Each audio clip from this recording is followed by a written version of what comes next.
Você acha que Lula voltou ou você acha que Lula sempre esteve aí e Lula apenas permaneceu? Note, entre no meu blog albertocarlosalmeida.com.br e veja um artigo que escrevi em coautoria com o cientista político Marcos Paulo Campos. Né? A ideia, inclusive, foi dele. Né? A ideia de que não tem mágica na política. Né? A Lula ressuscitou, Lula estava acabado e ressurgiu. Isso não existe. Lula não voltou, Lula permaneceu. Houve uma mudança sutil, porém, que coloca ele no jogo. Quer dizer, ele agora pode disputar a eleição presidencial. Né? Basicamente foi isso que aconteceu. Mas o Lula, que nós vimos discursando logo depois da decisão do Fachin e daquela votação lá da suspeição de Moro, enfim, votação que não foi concluída ainda, aquele Lula que nós vimos é o Lula de sempre. A única diferença é que aquele discurso foi visto como discurso de alguém que pode derrotar Bolsonaro das urnas e está habilitado a isso. Eu gravei um vídeo, tá, que está aqui no meu canal do YouTube, fazendo uma previsão, como toda previsão probabilística, pode ser que eu erre, pode ser que não, mas eu acho que as chances de acertar são maiores, de que não vão modificar a possibilidade de Lula disputar a eleição de 2002. Isso veio para ficar. A situação dele, hoje, no meu entender, a minha previsão é que ela é irreversível. E todo mundo está querendo se livrar de Bolsonaro e sabe que o caminho é 2022 e sabe que Lula é quem tem mais chances de derrotar. Bom, dito isto, por que eu quero enfatizar e trazer os argumentos desse artigo que eu escrevi junto com Marcos Paulo Campos? Tá?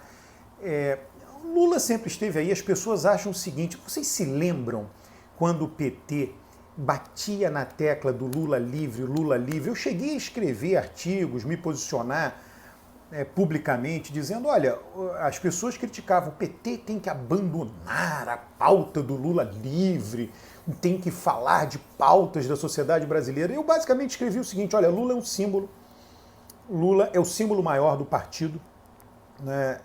Ele hoje está aqui entre nós, está ficando mais velho, enfim, muitos de nós ficaremos aqui, ele não estará mais entre nós, ele, mesmo não estando entre nós, continuará por muito tempo ainda sendo o símbolo maior do partido. E um partido que defendia na época como defendia Lula livre, ele não estava defendendo somente a liberdade de um ex-presidente, de um líder importante. Ele estava defendendo o símbolo de pautas importantes para o Brasil. Ele estava defendendo as realizações de Lula quando foi presidente. Ele estava defendendo as ideias de Lula, que são ideias do PT, que ele basicamente é o principal porta-voz. Eu argumentei isso na época. Então, o Lula livre não era liberdade, porque essa é uma visão daquele que vê a árvore, não vê a floresta. Né? O Lula livre não era a defesa de uma pessoa, de uma árvore, era a defesa de uma floresta inteira. E aquela decisão foi acertada. Tá aí, você está vendo isso hoje. Vários fatores, o mundo é cheio de causalidade, né?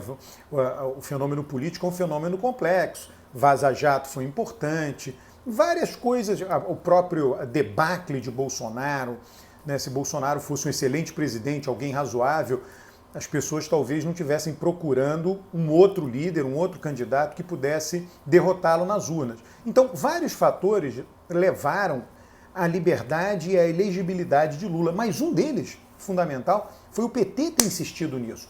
Foi os movimentos sociais ligados ao PT, mobilizados ao PT. As pessoas acham o seguinte, que os movimentos sociais são correias de transmissão do PT. Não são. O PT e os movimentos sociais, em alguns momentos, têm interesses comuns e em alguns momentos têm interesses divergentes. É fato. Ali é o interesse comum. A liberdade e a elegibilidade de alguém que representou e que executou pautas importantes para o partido, para os eleitores do partido e para os movimentos sociais ligados de uma maneira ou de outra ao partido. Então, aquelas vigílias, o acampamento permanente, que preso, né, que político preso no Brasil, no mundo, sei lá, teria um acampamento contínuo, com pessoas ali dando bom dia, boa noite para ele. Então, tudo isso pode parecer, na época poderia parecer inútil, como eu disse, as pessoas atacavam isso, o PT não se livra dessa pauta, o PT está amarrado por isso, mas aquilo ali era algo fundamental, né? Foi fundamental isto o tempo inteiro. Quem lutou por isso, lutou acertadamente, como estamos vendo agora, contra toda essa celeuma, toda essa oposição. Então, se não fossem, talvez, como eu disse, são vários fatores, Vaza Jato, o fracasso que é Bolsonaro, e esses movimentos sociais. Se não fossem os movimentos sociais, se não fosse o partido, não teríamos esse desfecho aí. O partido lutou muito, a porta-voz também, não só porta-voz, cá entre nós, quer dizer, as pessoas questionam Gleisi Hoffmann. Gleisi Hoffmann é uma excelente política, que as pessoas ficam vendo a imagem pública, as falas. Ela é política, ela é uma excelente política. E ela tem um papel político sendo desempenhado, e ela desempenha isso com maestria. Ela foi eleita por mais de 70% dos votos do partido. Isso não é que as pessoas dizem, não foi indicação do Lula. Não foi, não é assim. Sim, teve apoio do Lula, mas teve apoio do partido, para além de Lula. Não é o Lula pega, coloca um dedo assim, não, essa aqui vai ser presidente do partido. Se não tiver apoio interno, o partido rejeita. E o Lula sabe disso também. Ele sabe, ele conversa com todo mundo no partido e vê, esse candidato passa, esse não passa, esse passa.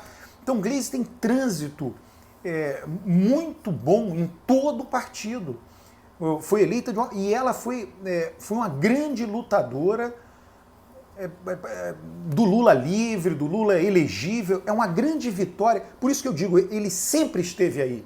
Lula sempre esteve aí. Lula não ressurgiu agora das cinzas como fênix. Ele não ressurgiu das cinzas. Lula sempre esteve aí. A diferença agora é que ele pode disputar a eleição presidencial. É uma diferença fundamental, uma diferença importante, não tem a menor dúvida. Mas isso não é a decisão do Fachin, né? A decisão não é assim. Isso vem sendo trabalhado. É como um prego que bate. Essa decisão do Fachin é o seguinte, eu não sei se você, né, quem é que está me assistindo, se você pendura quadro na parede, fura uma parede com a furadeira, né? Muitas vezes a parede está dura, você vai furando e não vai, de repente vai tudo de uma vez. Foi um pouco isso, né? O PT estava lá, os movimentos sociais furando aquela parede, estava indo o furo, estava indo. Aí de repente, Fachin toma a decisão, pronto, o furo foi todo feito. Tá? Então é basicamente o que está acontecendo. Agora, as pessoas acham que em política tem mágica, né? Lula estava adormecido, o PT estava adormecido, Lula tinha acabado, o PT tinha acabado, e agora eles são os principais players. Né? Agora já são favoritos, as pesquisas estão saindo aí, o PT é favorito, o Lula é favorito. Não é assim, não existe mágica na política. Né? Eu me bato, é uma frase que todo mundo usa, eu uso, mas não é uma frase verdadeira, a tal frase do Magalhães Pinto, né? Que política é como nuvem no céu, você vê, tá de um jeito, e depois você vê um pouquinho depois, o vento muda, tá tudo em outro formato. Não é assim política. É uma frase bacana, é uma frase que os jornalistas adoram, porque notícia tem que mudar mesmo, né? Então é uma frase muito insensada.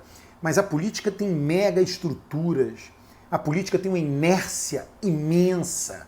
Eu digo, olha, grandes movimentos políticos acontecem como são movimentos de placas tectônicas, né? Eles até podem gerar ali um terremoto, mas mexe pouco.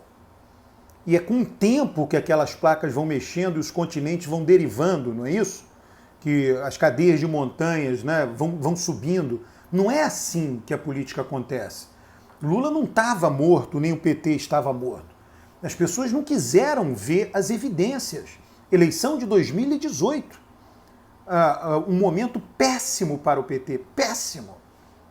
Ele vai lá, coloca um candidato no segundo turno, Haddad. Esse candidato tem um desempenho bastante razoável. Veja, Dilma, na primeira eleição dela, derrotou José Serra com a margem de 12 pontos percentuais. O todo-poderoso José Serra, PSDB, com a imagem boa, ex-governador de São Paulo, com todo o apoio de São Paulo, ela derrotou com 12 pontos de vantagem. Bolsonaro, com o PT nas cordas, apanhando muito por conta da Lava Jato, vindo de 4 anos com mídia negativa, venceu por 10 pontos, uma margem menor do que Dilma derrotou Serra. Então não é assim. Não é assim. O PT não estava morto em 2018, como não estava morto em 2020. A eleição para prefeito não tem nenhum impacto na eleição presidencial, como a gente está vendo aí agora. Tá? Todo mundo parou de falar do resultado da eleição para prefeito em 2020. Mas em 2020, a votação do PT aumentou. O PT perdeu o número de prefeituras? Perdeu, mas ganhou em quantidade de votos. Foi para o segundo turno em vários lugares. Perdeu? Perdeu. Ganhou um ou outro segundo turno, mas aonde perdeu, perdeu sempre com mais de 40% dos votos. Então as pessoas não querem ver o óbvio, não querem ver a permanência, querem achar que tudo está mudando toda hora, tudo está mudando toda hora. Não é assim. Lula está em plena forma, sabe por quê? Porque ele nunca saiu de forma. Lula nasceu para a política. Ele nunca saiu de forma, ele nunca esteve no ocaso. Ele esteve impedido legalmente de fazer algo que agora ele pode fazer, que é disputar a eleição de 2022.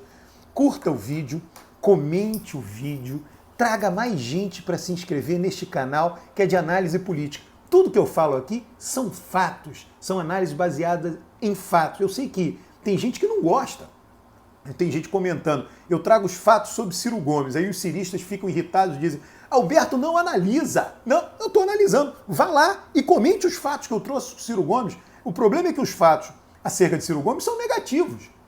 E os fatos acerca de Lula são positivos, mas é análise. Eu lamento que a análise, as pessoas não queiram ouvir a verdade. E aqui você ouve a verdade. Um grande abraço.